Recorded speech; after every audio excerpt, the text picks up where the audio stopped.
Hey everyone, Steve from Backcountry Gallery here. Today we're going to talk about shooting from a boat while we are in a boat. So first, big thank you to Pangolin for lending me this boat so I can do this video.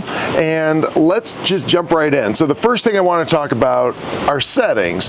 And there's a lot of them you have to kind of consider when you're on a boat. The ones you don't need to worry about too much, you just kind of set as you normally would for a given scene, or your f-stop and your metering pattern. There's nothing real special there. But the other settings, things like burst rate and shutter speed, things like that, we got to talk about that a little bit. So first, let's talk about AFC, because you got to be in AF continuous mode, and all your cameras are going to have it a little bit different. Most of them called AFC, some of them call it AF servo continuous, but you need to be in AFC when you're on a boat, because the boat's going to be moving around as you're shooting, and what's going to happen is you're going to move a little bit off your subject, and then you're going to move a little towards it, then you're moving and the subject's moving, and if you're not in AFC, the camera's not going to follow that subject, and it's going to get knocked out of focus all the time. So you got to make sure you're in AFC. So that's the first one.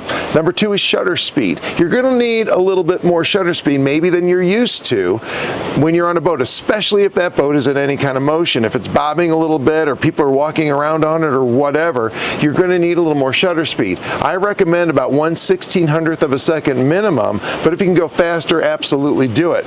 And this brings us to another thing though. What if you need to go slower than that, right? So that's my next recommendation, is bursting. You need to do longer continuous bursts when you're on a boat, and this is regardless of shutter speed, but this is especially if you can't get to that 1/1600th of a second. Really lay on that shutter when you're shooting so that you make sure you're getting a nice sharp photo, because again, the boat's moving around a little bit and there's a lot of different conditions. It's swinging around, there's waves, there's wakes from other boats, there's all sorts of things that are going to make that boat move, especially if you're on something small like a Zodiac out in the ocean. So you definitely need to make sure that you have a little more shutter speed and that you are shooting in longer bursts. And if you're in a situation where you can't use those faster shutter speeds, just lay on this for an uncomfortably long amount of time when you see what you want in your viewfinder.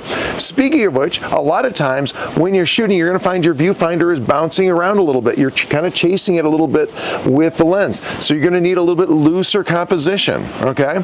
So you don't want to be super, super tight all the time when the boat's moving around, because you're going to clip off ears and wings and things like that. So you need a little bit looser composition a lot of times when you're shooting from a boat. And what I do is when I'm shooting, especially if the boat's moving a lot, I'm kind of trying to my best to keep my AF point on my subject. We'll talk about AF points and AF areas in just a minute, but I do my best to keep that on my subject. And when I see a composition I want, I just press that shutter and I just lay on it so that I get the shot. And then when it bounces away, I stop shooting. But you're going to take a lot of extra shots. But that's kind of a trick, just those quick, as long as you can when the composition looks good, and then let off when it doesn't, and keep things a little bit looser with that composition. Another thing to think about is your AF area. If you have a mirrorless camera, subject tracking is a godsend when you're shooting from a boat, because you can use something like Nikon's 3D and get right on that eye and let it stay there, or something, or one of the Sony tracking modes or Canon tracking modes. You can get on that eye and you can just kind of let the camera do the hard work of keeping track of that subject. If subject detection's not working, or you're using something like a DSLR, a lot of times you're going to need to use maybe a little bit bigger AF area than just single point. Single point is great in situations where subject detection's not working or you don't have it, but on a boat it's a little more difficult. So sometimes I'll look for a little larger AF area. Like with a Nikon DSLR, I used to use the small dynamic area quite a bit when I was shooting from a boat, and that worked out really, really well. It gave me a little wheel room there, so I didn't have to keep that single tiny spot right on the eye. And Sony and Canon have equivalent areas that you can use for that too. So just think about a little bit bigger AF area when you're shooting from a boat, or again, if you have a mirrorless with subject detection, use that. Another trick for mirrorless users is a lot of our mirrorless cameras do not like to focus on horizontal lines. And one thing is, if you're shooting in a boat, you might be trying to shoot something that's under the water, and you're trying to focus on the water itself and anticipate where that thing is going to pop up, like a hippo, whale, whatever you're photographing.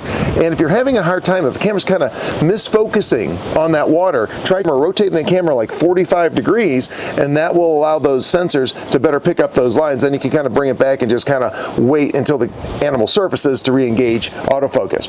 One last thing, make sure you turn stabilization on, especially on modern cameras. I use stabilization pretty much all the time. It's on all the time when I'm on a boat, just because things are so rocky and moving so much. And finally, this next bit of advice, I guess it's not really a setting, but just some advice when the motor's running.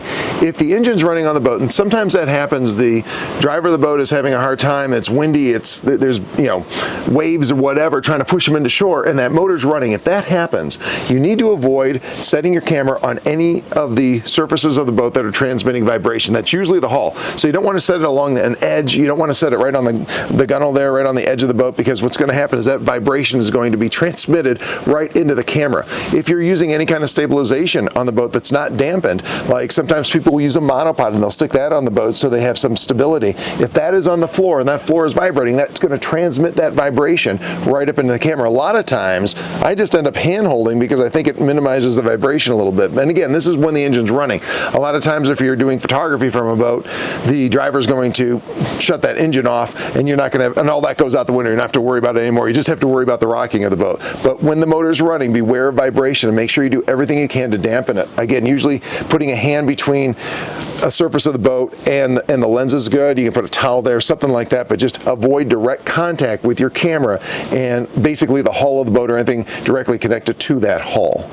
So next, let's talk about some precautions you need to take when you're out with your camera, because there's a lot of ways that you can wreck your camera when you're out in a boat, right? There's water all around, so here's a few pieces of advice. Number one is when the boat is in motion, when you're traveling, don't have the lens facing forward in the boat, because what's going to happen is water's going to splash in, spray's going to get in there. Speaking of which, lens hoods. Keep your lens hood on there even if you don't need it, because it's going to help prevent some splashes and spray from getting on that lens element. And I've actually had droplets from some river or another get on one of my older lenses and it etched the surface. So you have to be very careful. So make sure you keep the lens hood on there and monitor that front element, and make sure if you think there's splashes, take a look at it and clean that off right away. Always make sure you have cleaning materials with you on a boat. I keep a microfiber cloth and some lens wipes with me anytime I'm on a boat, so I can check these lens front elements and make sure that they are clean and there's no extra water droplets on them from whatever water I happen to be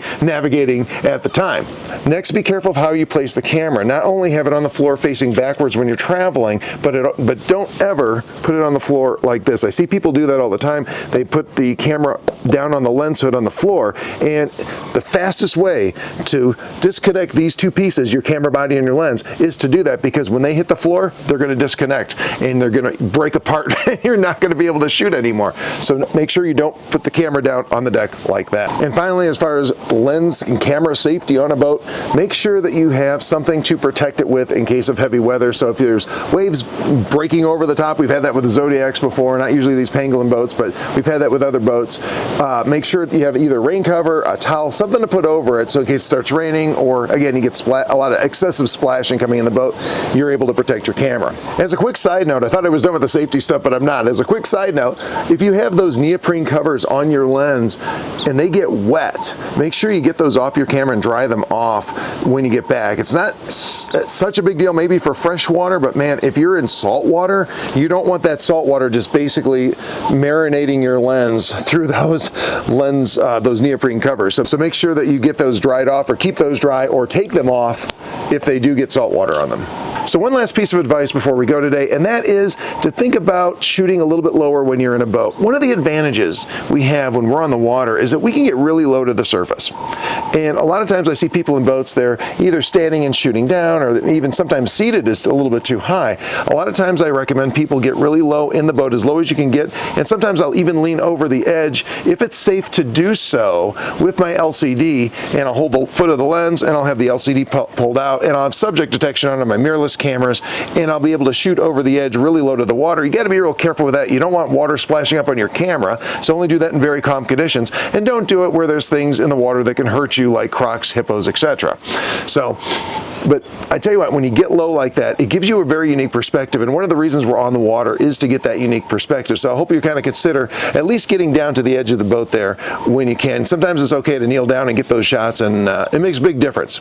So I hope you've enjoyed this video. I hope you found it helpful. If you like the video, make sure you hit that like and subscribe button, and I'll keep sending them out as fast as I can. Thanks so much for watching. Have a great day.